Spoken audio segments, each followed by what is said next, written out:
ये आकाशवाणी है। कोविड-19 विशेष कार्यक्रम के अंतर्गत प्रस्तुत है कोरोना वायरस संक्रमण की वर्तमान स्थिति पर चर्चा, जिसे प्रस्तुत कर रहे हैं आकाशवाणी संवाददाता नवीन सक्सेना। इस कार्यक्रम में आमंत्रित स्वास्थ्य विशेषज्ञ हैं अखिल भारतीय आयुर्विज्ञान संस्थान नई दिल्ली की डॉक्टर अर्चना कुमारी। नमस्कार। कोरोना जागरूकता श्रृंखला के आज के इस कार्यक्रम में आपका स्वागत है।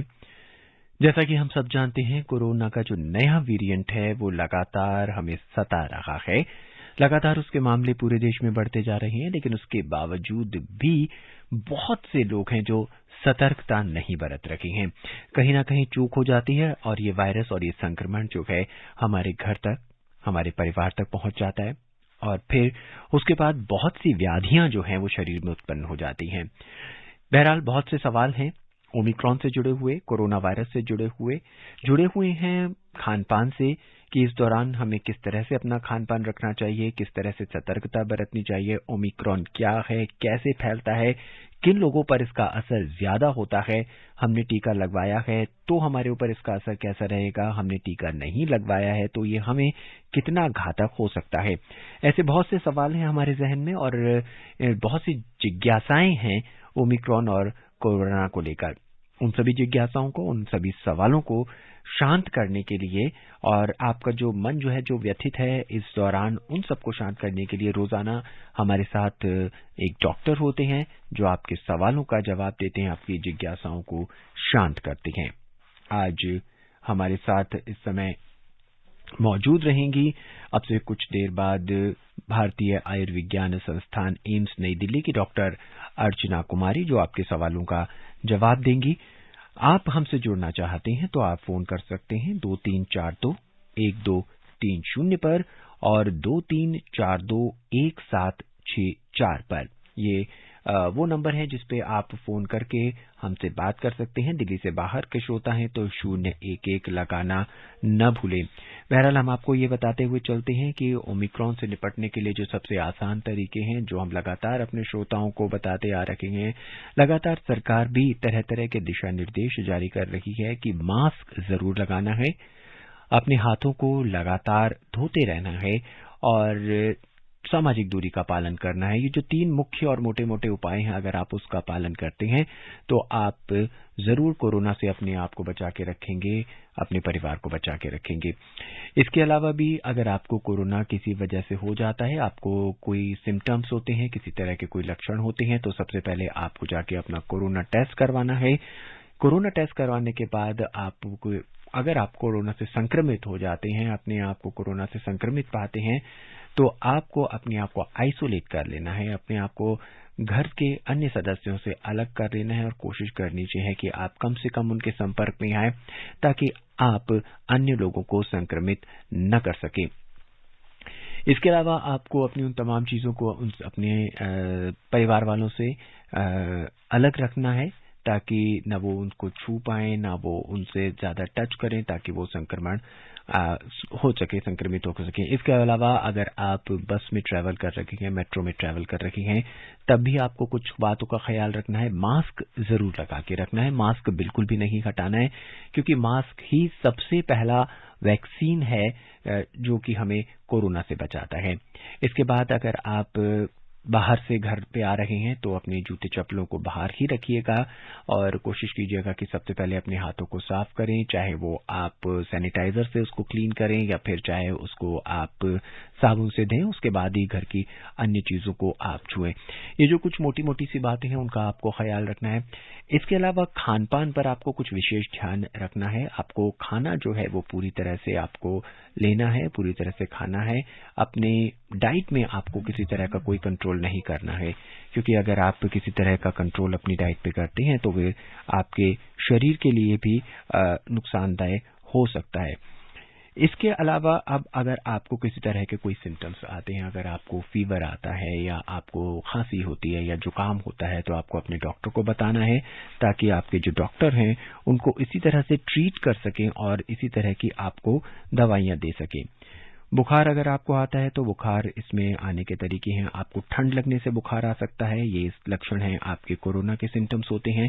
अगर ठंड लग के आपको बुखार आया है तो आपको सबसे पहले बुखार को कम करना है, और बुखार को कम करने के लिए आपको करना क्या है, आपको पैरासिटामोल की एक मेडिसिन लेनी है, पैरासिटामोल की गोली लेनी है, ताकि आप उस सबसे पहले अपने बुखार को कम कर सकें। उसके बाद आपको अपने कोरोना की जांच करानी है, और अगर आप कोरोना से संक्रमित अपने आप को पाते हैं तो फिर आपको वही सब करना है जो आपके डॉक्टर ने आपको बताया है।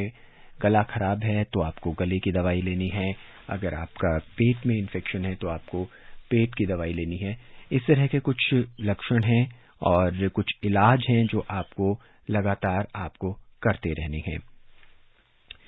कोशिश करते हैं हम अपने इस कार्यक्रम में, ताकि हम अपने आप को और आपके परिवार वालों को इस कोरोना महामारी से बचा सकें। जैसा कि हमने आपको कार्यक्रम के शुरू में बताया कि हमारे साथ आज जुड़ेंगी डॉक्टर अर्चना कुमारी। डॉक्टर अर्चना, कार्यक्रम में स्वागत है आपका। धन्यवाद। डॉक्टर अर्चना, बहुत ही बेसिक सवाल है आज के इस कार्यक्रम में, और यूं की सबसे पहला सवाल यही है, अगर कोई व्यक्ति कोरोना से संक्रमित हो जाता है तो कौन से ऐसे लक्षण हैं कि उसे लगेगा कि वो कोरोना से संक्रमित है? क्योंकि जिस तरह से मौसम बदल रहा है उस तरह से ठंडी लगना, नजला, जुकाम एक आम बात है, तो ऐसे कौन से खास लक्षण हैं कि उसे लगे कि भाई मैं कोरोना से संक्रमित हो चुका हूँ? अभी के मौसम में भी, और अभी जबकि पैंडेमिक चला हुआ है, ओमिक्रॉन वायरस का हर जगह फैला हुआ है, तो फिर अभी जो है कोई भी बुखार हो, खांसी हो, जुकाम हो, और शरीर में हो रहा, सर में दर्द हो, और बार बार डायरिया लग रहा हो, तो ये सारे सिम्टम्स जो हैं, तो बिल्कुल मतलब को सचेत हो जाना चाहिए और अपनी टेस्टिंग करना चाहिए, ये जानने के लिए कि उन्हें कोविड तो नहीं हुआ है। जी डॉक्टर, किसी अगर व्यक्ति को इस तमाम तरह के संक्रमण होते हैं और वो मेडिसिन लेके ठीक हो जाता है, तो क्या उसको जल्दी ही दोबारा इस तरह का संक्रमण फिर हो सकता है क्या? एक्चुअली मतलब ऐसा स्टडीज आ रही हैं कि री इन्फेक्शन का रेट भी बहुत हाई है जी। तो एक बार इन्फेक्शन होने के बाद जो है वो रिस्क ऑफ री इन्फेक्शन रहता है, लेकिन इतनी भी जल्दी नहीं कि मतलब 1 हफ्ते 2 हफ्ते या 3 हफ्ते में ही। एटलीस्ट जैसे वो 4 वीक्स का इम्यूनिटी पीरियड रहता है, उसके बाद फिर चांसेस हैं कि री इन्फेक्शन हो सकता है। जी डॉक्टर साहब, अमूमन कितने दिन इसको ओमिक्रॉन का बुखार अब तक रह रहा है, जो स्टडीज आपके पास आ रही हैं, जिस तरह के केसेस आप देख रहे हैं? हाँ जी, तो एक्चुअली ओमिक्रॉन का बुखार थोड़ा माइल्डर है इन कंपैरिजन टू डेल्टा, और इसमें जो है वो बुखार जो है वो मैक्सिमम 4-5, और मतलब जैसे हमारे हेल्थ केयर वर्कर्स में तो हम लोगों ने जो पहले 10 दिन का क्वारंटाइन पीरियड हमने रखा था, तो अब हमने आइसोलेशन, जो पॉजिटिव हेल्थ केयर वर्कर्स हैं तो उनको हम 7 डेज पे ही खत्म होने के बाद जो 8वें दिन से वर्क पे वो ला ले रहे हैं। तो usually by 7 days they are recovering. Doctor साहब, the one thing which I would like to know कि इसमें किस तरह की डाइट हम लोगों को फॉलो करनी चाहिए सो दैट कि वीकनेस ना आए एंड आफ्टर रिकवरी हम जल्दी से रिकवर हो सके? बिल्कुल बिल्कुल, डाइट में सबसे पहले इम्पोर्टेंस है पानी पीना। तो आप गर्म पानी पिए और प्रचुर मात्रा में पिए। Plenty of oral fluids is what सबको एडवाइस करते हैं हम लोग। और इसके साथ साथ जो है वो हाई प्रोटीन डाइट होना चाहिए और बैलेंस डाइट होना चाहिए। एंड मतलब जंक फूड बिल्कुल नहीं लें, फ्रेश फ्रूट्स, वेजिटेबल्स इनका सेवन लेते रहें। जी डॉक्टर, फ्रूट्स के अंदर कोई खास तरह के फ्रूट जो हम ना लें इस दौरान, या कुछ खास तरह के फ्रूट जो हम लें? Actually vitamin C rich food जो है ना, that is very good for immunity point of view. तो इसलिए vitamin C in rich food, जैसे अभी तो मौसम भी है संतरे का, नारंगी का, तो अमरूद का, so these are very good, आंवले का, so these are very good sources of vitamin C. And मतलब ये बहुत ज्यादा प्रोटेक्टिव इम्यूनिटी प्रोवाइड करते हैं against any sort of flu, not only COVID. So मतलब इन चीजों का सेवन हमें करना चाहिए जिससे कि हम प्रिवेंटिव मतलब रोक सकें इन्फेक्शन को होने में। बट डॉक्टर, आमतौर पे देखा गया है कि अगर गला खराब है या बुखार है तो लोग इस तरह के फ्रूट लेने से थोड़ा सा हिचकिचाते हैं कि संतरा लेने से, नारंगी लेने से। ऐसे में उनको किस तरह से अपने विटामिन सी की डोज को पूरा करना होगा? एक्चुअली विटामिन सी जो है वो मतलब ऐसा नहीं है कि इसको अवॉइड करना, ये ठंड के मौसम में ही आते हैं। तो ऐसा नहीं है कि ये ठंडा फ्रूट है, ये एक्चुअली आम धरना है कि दही ठंडी चीज है या फिर ये फ्रूट ठंडा है। तो ऐसा कुछ इनेट प्रॉपर्टी नहीं होती है।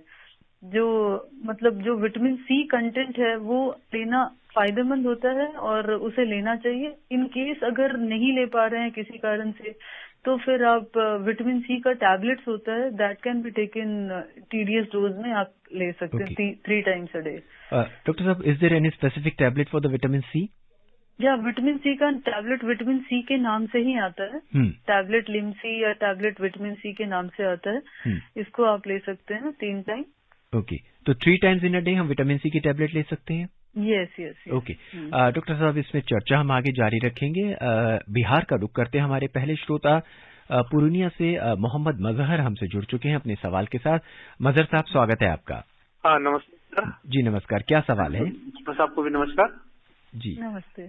मेरा सवाल ये है सर कि मैंने तो दोनों टीका लगवा लिया है, ठीक है, मगर कुछ लोग बिना टीका लगवाए और बिना मास्क के घूमते हैं, तो क्या भारत सरकार उन पर कड़ी कार्रवाई क्यों नहीं करते हैं? जैसे नो एंट्री में, जैसे बैंक, राशन दुकान, रेल, बस इत्यादि पर उन्हें रोक दिया जाए। ठीक है डॉक्टर साहब, यहाँ मैं एक प्रश्न जोड़ना चाहता हूँ कि कुछ लोगों ने अभी तक भी वैक्सीन नहीं लगवाया है और वो यही कहते हैं कि हमें तो कोई खतरा नहीं है क्योंकि हमारी इम्यूनिटी बहुत अच्छी है। इम्यूनिटी का कोई पैमाना होता है नापने का? नहीं, एक्चुअली इम्यूनिटी का कोई पैमाना नहीं होता है। ये मतलब वैक्सीन हम इसीलिए लगवाते हैं कि हम किसी भी तरह के इन्फेक्शन से बचाव कर सके अपना। तो ऐसा सोचना कि कोई फ्लू या कोविड उन्हें नहीं होगा, ये गलत बात है। कोविड किसी को भी हो सकता है। अगर आपने मास्क नहीं पहना है, अपने वो हाथ नहीं साफ किए बार बार और फिजिकल डिस्टेंसिंग नहीं फॉलो की, तो इन सब से आप खतरे में हैं और आपको भी कोविड हो सकता है। जी डॉक्टर, बूस्टर डोज की लगातार बात की जा रही है। बूस्टर डोज किन लोगों को लगवाना चाहिए और क्या बूस्टर डोज उतना ही इफेक्टिव होगा आने वाले कोरोना के कोई और अगर वेरिएंट आता है जितने की ओमिक्रॉन और डेल्टा और अल्फा थी? हाँ जी, तो 2 डोजेज कोविड के लगने के बाद आप बूस्टर डोज जो है वो दूसरे डोज के 9 months के बाद लगवा सकते हैं। और स्पेसिफिकली उन लोगों में जिनकी जो इम्यूनो कॉम्प्रोमाइज लोग हैं, जैसे कि बुजुर्ग लोग हैं, जिनको डायबिटीज है, जिनको हाइपरटेंशन है या फिर वो उनकी इम्यूनिटी कम है, तो उन लोगों में जो है इम्यूनो कॉम्प्रोमाइज लोगों में या फिर सीनियर सिटीजन्स में बूस्टर डोजेस का स्पेशल महत्व है। और स्पेशली जो हेल्थ केयर वर्कर्स भी हैं, उनमें भी बूस्टर डोजेस के लिए गवर्नमेंट ने अभी रिकमेंड किया है एंड हम लोग ऑलरेडी ले चुके हैं बूस्टर डोज। जी चर्चा जारी रखेंगे। कुल्लू का रुख करते हैं, राजू सिंह जी के सवाल के साथ जानते हैं कि क्या आज वो जानना चाहते हैं। राजू जी, स्वागत है आपका। सर नमस्कार। नमस्कार राजू जी, क्या जानना चाहते हैं? सर मेरे सर 2 प्रश्न है जी। हमने सर आधी आबादी को भी टीका लगाया, फिर भी सर कोरोना की रफ्तार जो है काफी तेज क्यों है? तो सर मेरा दूसरा प्रश्न सर ये है, एक तो स्टडी में बताया गया है कि धूप में बैठने से विटामिन डी मिलती है, उससे भी कोरोना कम होता है। क्या यह बात सही है? इसीलिए वो कहते हैं कि गर्मी में जो है कम होता है कोरोना। डॉक्टर साहब, आधी आबादी को लगभग टीका लग चुका है, फिर भी कोरोना की रफ्तार नहीं थम रही है। ये बहुत ही व्यावहारिक सवाल है और सभी जानना चाहते हैं। एक्चुअली कोई भी वायरस जो होता है, उनका सवाल बिल्कुल बढ़िया है। इसमें मैं ये कहना चाहूंगी कि कोई भी वायरस जो होता है उसमें समय के साथ साथ कुछ म्यूटेशंस होते हैं, तो फिर वो म्यूटेशंस जो हैं वो अलग तरह से इन्फेक्शन कर सकता है। जैसे नॉर्मल फ्लू ही हुआ तो उसमें जो म्यूटेशंस हुए, तो इससे बचाव के लिए हम हर साल फ्लू के लिए वैक्सीनेट करते हैं अपने आप को जनवरी के महीने में या फिर ठंड के शुरुआत में, ताकि हम अपना बचाव कर सकें। ठीक उसी तरह कोरोना वायरस का भी जो वायरस है उसमें भी अपने आप से म्यूटेशंस होते हैं और ये म्यूटेशन करके नए तरीके से इन्फेक्शन करता है। जैसा कि डेल्टा वेव के बाद अब ओमिक्रॉन वेव आया है, तो ये ओमिक्रॉन जो है ये कोरोना वायरस का ही एक बदला हुआ रूप है और ये जो है इन्फेक्शन अभी क्रिएट कर रहा है। डॉक्टर साहब, विटामिन डी का क्या रिलेशन है कोरोना से? क्या विटामिन डी की अगर कमी होगी तो कोरोना का जो वेरिएंट है उसका अटैक हम पे या इन्फेक्शन उस पर ज्यादा होगा या कम होगा? ऐसी कोई स्टडी मेरे मतलब मैं नहीं जानती हूँ ऐसी कोई स्टडी जिसमें विटामिन डी का सेवन और कोरोना वायरस के इन्फेक्शन की ससेप्टेबिलिटी को स्टडी किया गया हो। तो अभी तक ऐसी कोई स्टडी नहीं है और ऐसा नहीं है कि विटामिन डी की कमी के कारण जो है ये इन्फेक्शन होने के लिए होने के चांसेस बढ़ जाते हैं। डॉक्टर, ओमिक्रॉन के मामलों में ये देखा जा रहा है कि खांसी जो है वो हालांकि उतनी नहीं हो रही है, लेकिन कोरोना के ठीक होने के बाद वो थोड़ा परसिस्ट कर रही है। ऐसे में क्या सावधानियां लेनी चाहिए और क्या मेडिसिन हमारे को आप रेफर करेंगे? हाँ, जो एक्चुअली ओमिक्रॉन वेरिएंट के कारण जो खांसी है उसमें जो है वो खांसी डेफिनेटली परसिस्ट कर रही है और वो ड्राई कफ रह रहा है जी। तो इसमें जो है वो वही गर्म पानी का सेवन करें, स्टीम इनहेलेशन करें और अगर आपका 7 दिन या 10 दिन के बाद नहीं ठीक होता है तो आप डॉक्टर से जरूर मिलें और उनसे इलाज कराएं। जी। डॉक्टर, बीइंग अ गायनेकोलॉजिस्ट, आप गर्भवती महिलाओं को क्या संदेश देना चाहती हैं और स्तनपान करने वाली महिलाओं को क्या संदेश देना चाहती हैं कि वो किस तरह से अपने आप को कोरोना से बचा के रखें और वैक्सीनेशन उनके लिए कितना जरूरी है? जी, किसी भी वायरस के लिए वैक्सीनेशन बहुत जरूरी है और अब गवर्नमेंट ऑफ इंडिया ने अलाउ कर दिया है प्रेग्नेंट एंड लैक्टेटिंग दोनों के लिए, गर्भवती महिलाएं एज वेल एज स्तनपान कराने वाली महिलाएं वो भी सेफली वैक्सीनेशन ले सकती हैं और अभी तक की स्टडी में कोई भी हार्मफुल इफेक्ट नहीं मिला है मदर पे भी और बच्चे पे भी।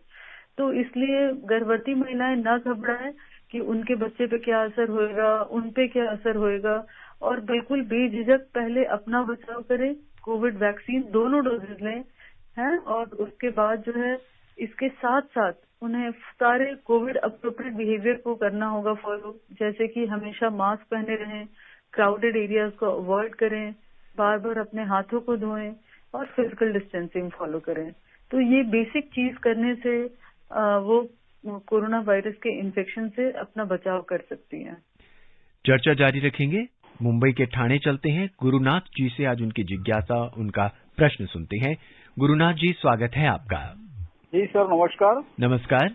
सर, मेरा क्वेश्चन है सर, अभी जो पहले जो 2 वेरिएंट चले गए, मतलब चले नहीं, अभी तो मौजूद है समझो, और ये जो ओमिक्रॉन और जो पहले जो ट्रीटमेंट यूज की जाती थी सर, वही ट्रीटमेंट को ओमिक्रॉन के लिए भी फॉलो किया जाता है क्या? और सर, ये जो रेमडेसिविर इंजेक्शन के बारे में तो थोड़ी सी गलतफहमी लोगों में कुछ है कि सबको ये शूट नहीं करता है, कई लोगों को मतलब रिकवर होने के बाद उनको दिक्कत हो जाती है उससे। सर, इसमें क्या सच है? Thank you sir.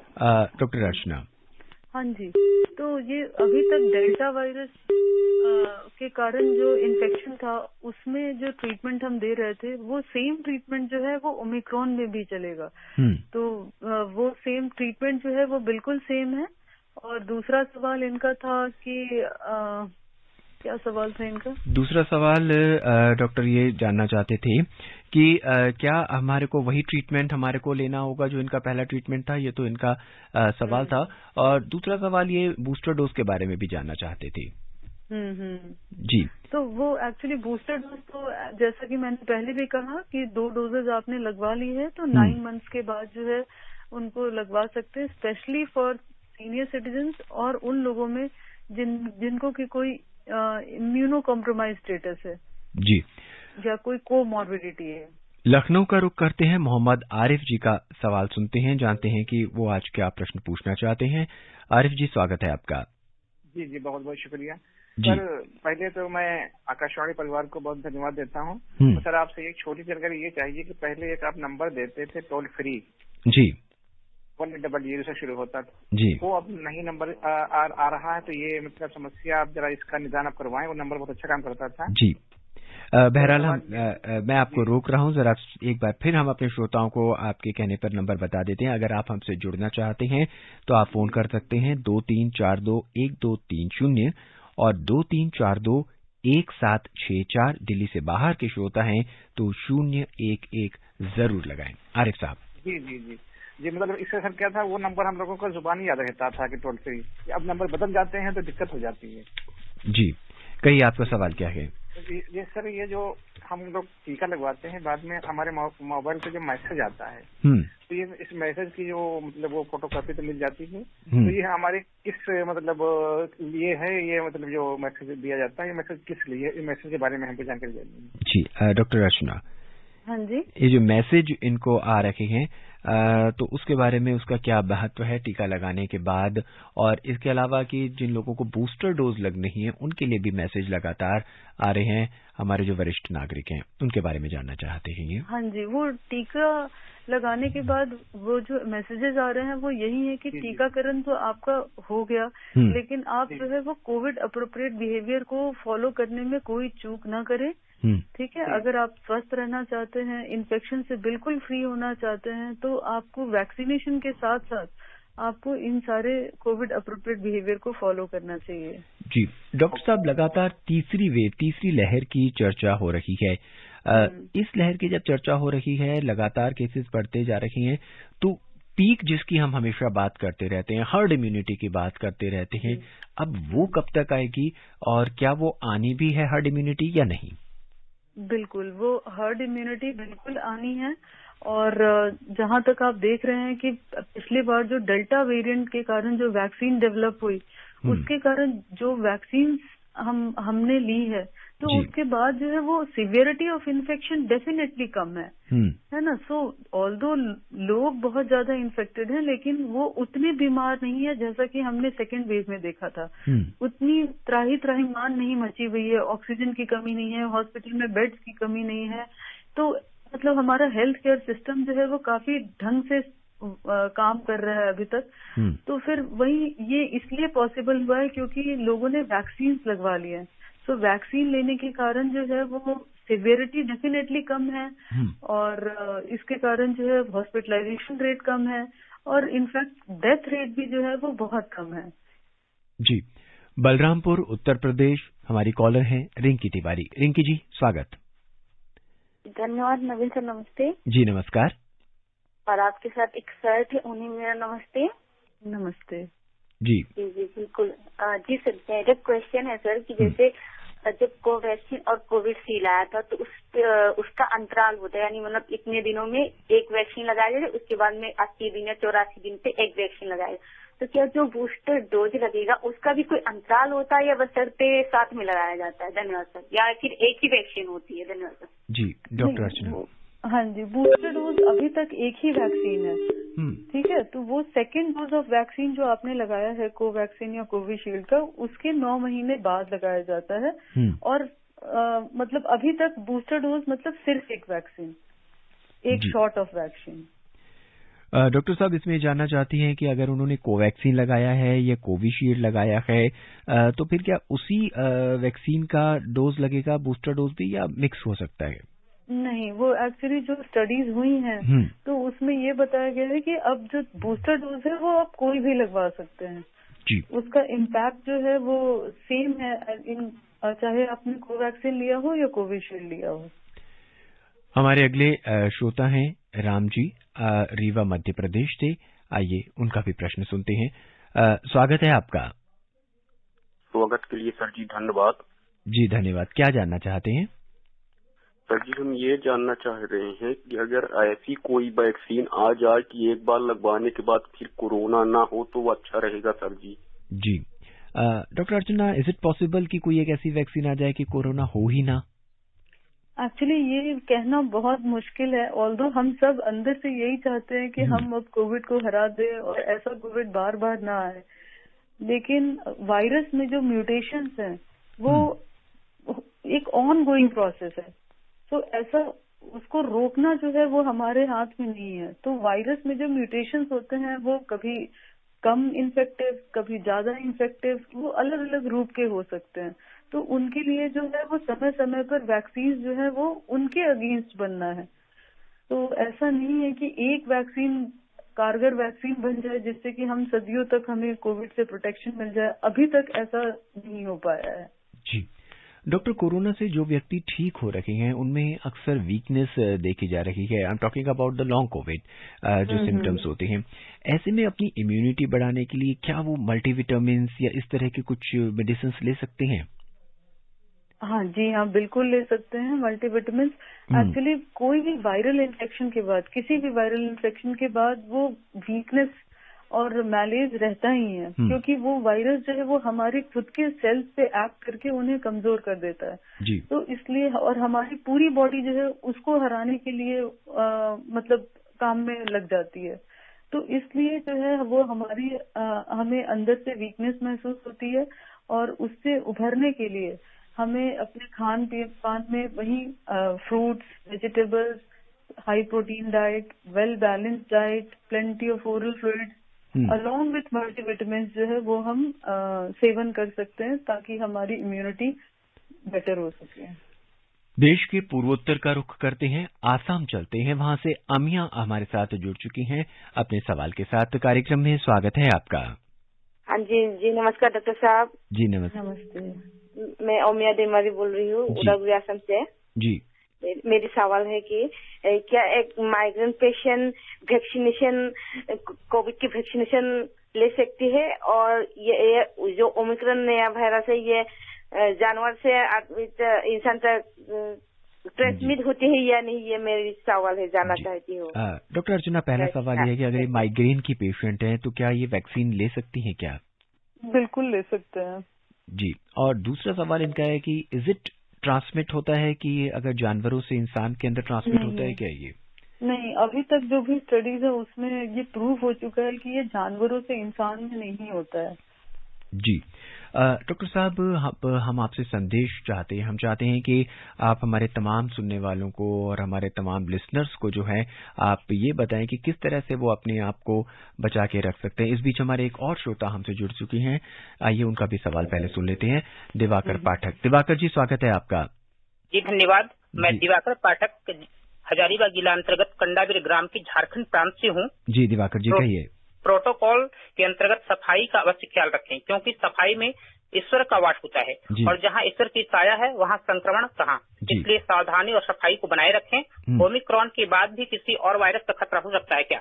Ji doctor साहब, ओमिक्रॉन के बाद भी किसी वायरस का खतरा हो सकता है। एक बहुत ही खूबसूरत संदेश तो उन्होंने दिया था, लेकिन प्रश्न इनका मूल रूप से यही है।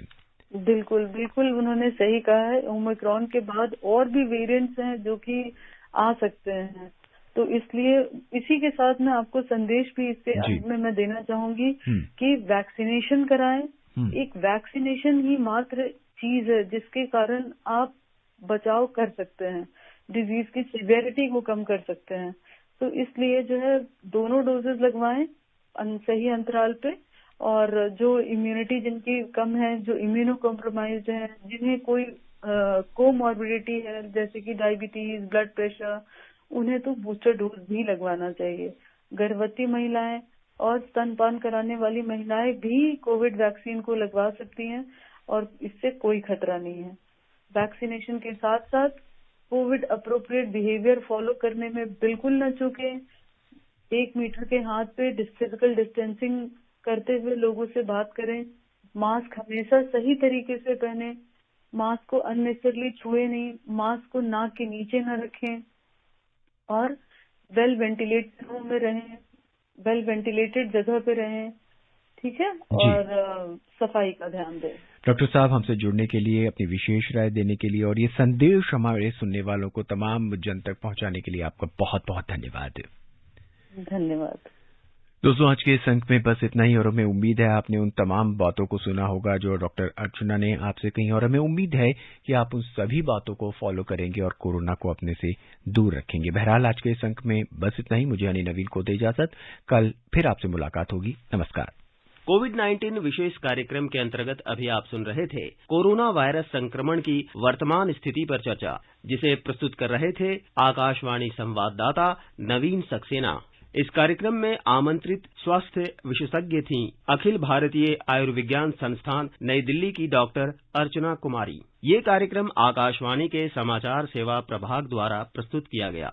इसे आप हमारे mobile app news on AIR और YouTube channel news on AIR official पर भी सुन सकते हैं। इस कार्यक्रम के संबंध में अपनी प्रतिक्रिया आप हमें ईमेल कर सकते हैं। पता है AIRNSDTalks@gmail.com।